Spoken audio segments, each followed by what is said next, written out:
Assalamualaikum warahmatullahi wabarakatuh. Saya akan menjelaskan tentang kebijakan dan regulasi hukum cyber.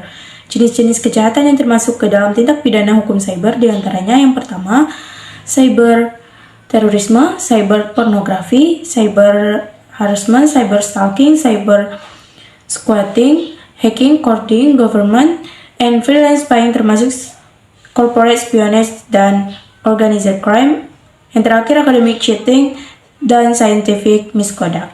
Kebijakan regulasi dan hukum cyber dalam hukum pidana terhadap kejahatan teknologi informasi pada saat ini adalah kebijakan dalam bentuk upaya untuk menyelamatkan dan menjaga berbagai informasi yang memerlukan analisa yang memadai, yang berkaitan dengan segi filosofis, yuridis, dan sosiologis.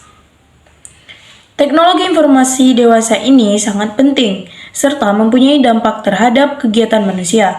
Oleh sebab itu, diperlukan aturan-aturan khusus melalui pembentukan perundang-undangan yang bisa menanggulangi tindak pidana di bidang teknologi dan informasi.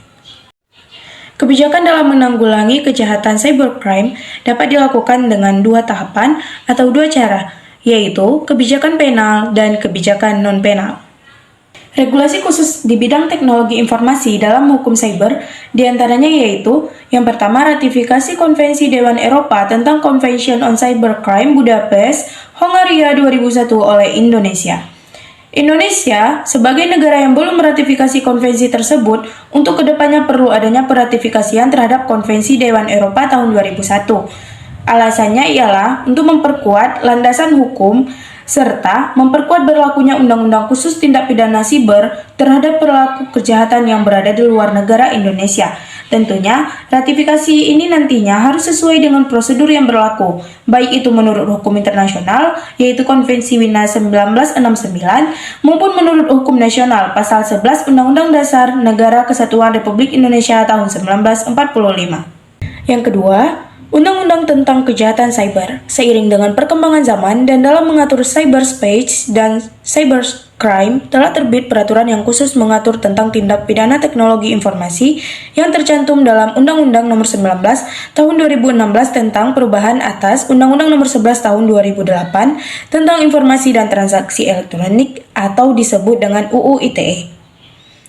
Maka dengan itu, dalam hal melakukan pencegahan serta penanggulangan kejahatan cyber, pemerintah Indonesia sudah mengundangkan suatu undang-undang, Undang-Undang Nomor 11 Tahun 2008 tentang informasi dan transaksi elektronik sebagaimana yang telah diubah oleh Undang-Undang Nomor 19 Tahun 2016 tentang perubahan atas Undang-Undang Nomor 11 Tahun 2008 tentang informasi dan transaksi elektronik. Undang-undang tersebut merupakan dasar hukum untuk penanganan tindak pidana cybercrime. Sekian pemaparan materi dari saya. Wassalamualaikum warahmatullahi wabarakatuh.